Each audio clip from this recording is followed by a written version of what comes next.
দেশের শিক্ষা ব্যবস্থাকে পুঁথি নির্ভর না রেখে শিক্ষা কারিকুলামকে স্কুল পর্যায় থেকে ব্যবহারিক এবং কারিগরি নির্ভর শিক্ষা ব্যবস্থায় রূপান্তর করার বর্তমান যুগে বোধহয় আর কোনো বিকল্প নেই।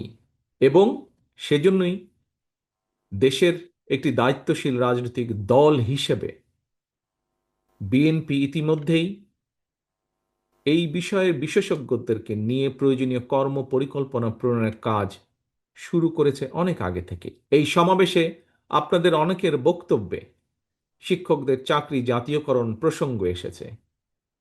কেউ কেউ মনে হয় আরও শিক্ষা প্রতিষ্ঠান কেউ কেউ মনে হয় আরও শিক্ষা প্রতিষ্ঠান এমপিওভুক্ত করার কথা বলেছেন।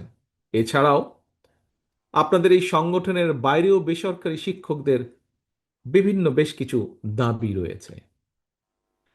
দেশের একটি দায়িত্বশীল রাজনৈতিক দল হিসেবে বিএনপি শিক্ষকদের ন্যায্য দাবির সঙ্গে নীতিগতভাবে অবশ্যই একমত।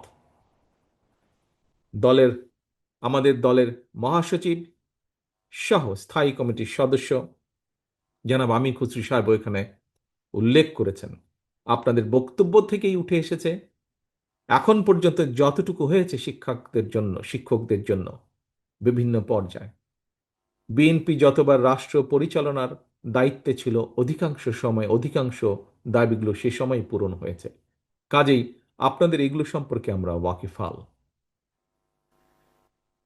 রাষ্ট্র এবং রাজনীতির সংস্কার কিংবা নাগরিক উন্নয়নে আমরা যত উদ্যোগ গ্রহণ করি না কেন, শিক্ষা ব্যবস্থাপনার আধুনিকায়ন এবং শিক্ষকদের আর্থ সামাজিক নিরাপত্তা ও সম্মান যদি আমরা নিশ্চিত করতে না পারি, তাহলে অবশ্যই আমরা যে লক্ষ্যকে সামনে রেখে এগিয়ে যাচ্ছি সেটিতে আমাদের কাঙ্ক্ষিত সুফল মিলবে না।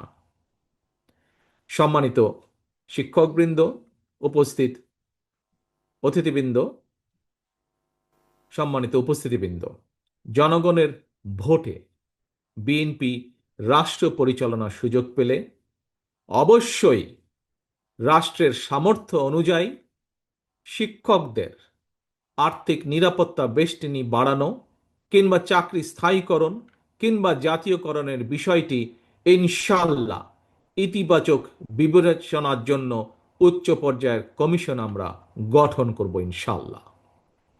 একই সঙ্গে প্রচলিত শিক্ষা কারিকুলামকে ব্যবহারিক এবং কারিগরি শিক্ষা প্রদান করে ঢেলে সাজানোর লক্ষ্যে অগ্রাধিকার ভিত্তিতে শিক্ষা সংস্কার কমিশনও আমরা গঠন করতে চাই। নৈতিকতা এবং ধর্মীয় সামাজিক মূল্যবোধের আলোকে কর্মমুখী শিক্ষা ব্যবস্থা প্রবর্তন এবং শিক্ষা ব্যবস্থার আধুনিকরণে জরুরি ভিত্তিতে পদক্ষেপ গ্রহণ করা যদি না যায়, তাহলে এই কম্পিটিশনের বিশ্বে আমাদের দেশ হিসাবে জাতি হিসাবে টিকে থাকা অত্যন্ত কঠিন হবে। রাষ্ট্র রাজনীতি এবং সরকারের উন্নয়নে বিএনপির গৃহীত সকল পরিকল্পনা বাস্তবায়নের জন্য প্রয়োজন জনগণের স্বতঃস্ফূর্ত সমর্থন এবং প্রয়োজন দেশের সবচেয়ে সচেতন অংশ শিক্ষকদের সমর্থন। একটি জ্ঞান এবং মেধাভিত্তিক রাষ্ট্র এবং সরকার গঠনে আসন্ন নির্বাচনে বিএনপি আপনাদের সমর্থন এবং সহযোগিতা চায়।